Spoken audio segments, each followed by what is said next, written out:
ఆయన తీసుకున్న average rate ₹5.90. మేము ఒప్పందం చేసుకునేది ₹2.49.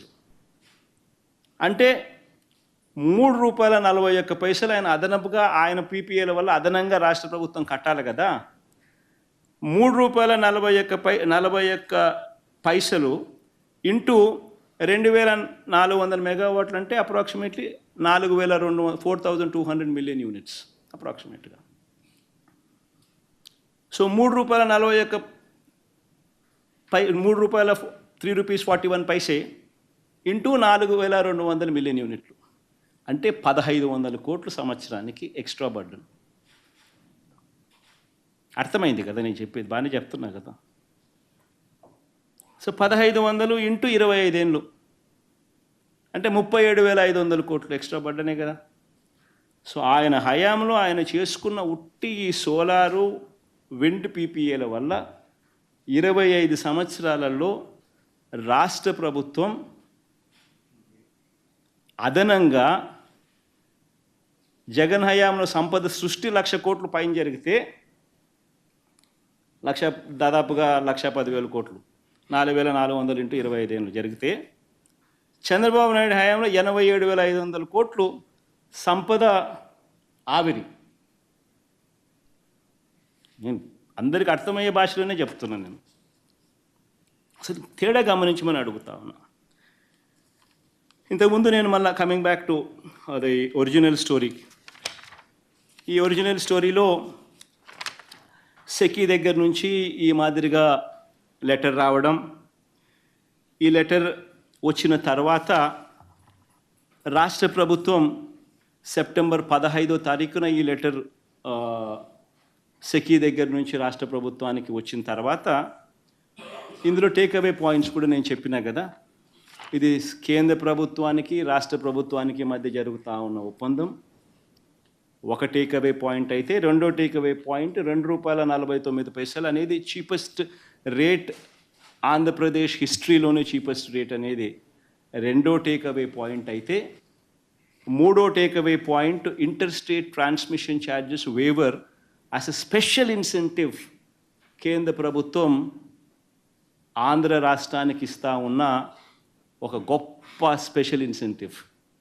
ఈ మూడు టేక్అవే పాయింట్స్ చెప్పిన నేను మా టేక్అవే పాయింట్స్ చెబుతూ ఇంకొకటి కూడా అడిగా. ఇలాంటి లెటర్ వచ్చినప్పుడు ఆ లాస్ట్ లైన్ కూడా చదివి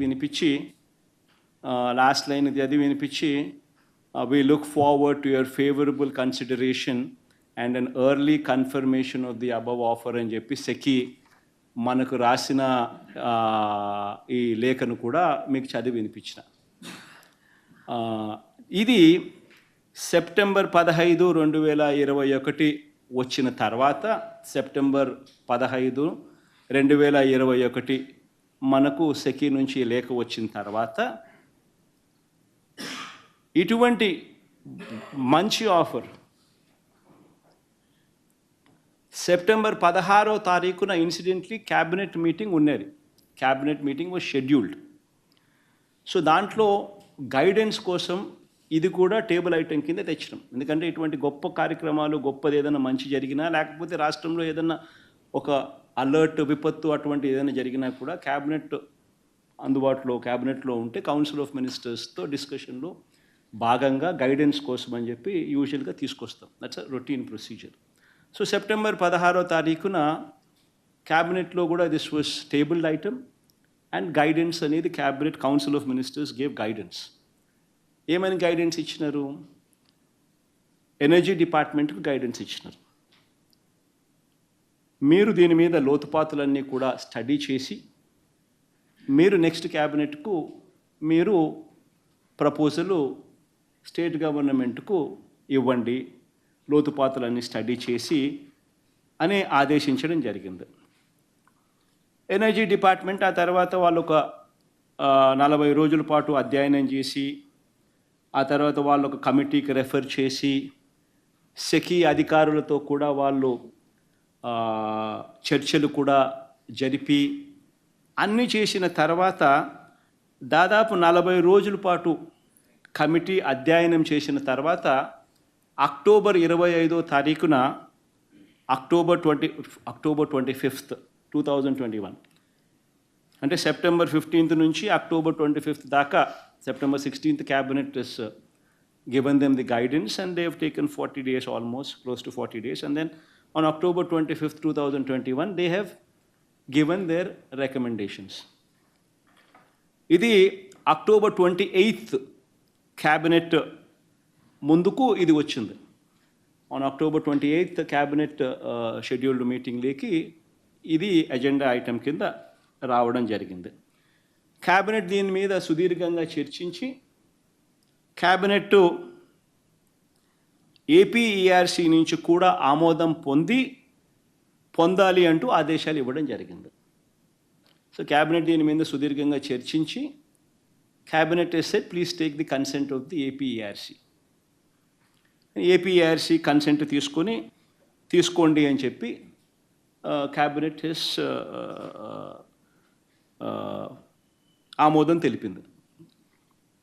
నవంబర్ 11వ డిస్కామ్లకు ఏపీఆర్సీ నుంచి అనుమతి లభించింది. నవంబర్ 11వ APRC has given a green signal, go ahead for the proposal to the discoms. తర్వాత నవంబర్ 11న ఏపీఆర్సీ క్లియర్ చేసిన తర్వాత డిసెంబర్ 1న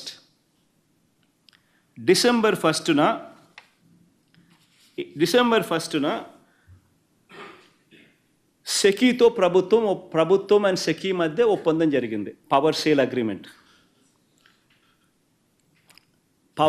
అగ్రిమెంట్. ఇది ఒకసారి చూపించమా ఒకసారి. డిసెంబర్ 1వ తారీఖున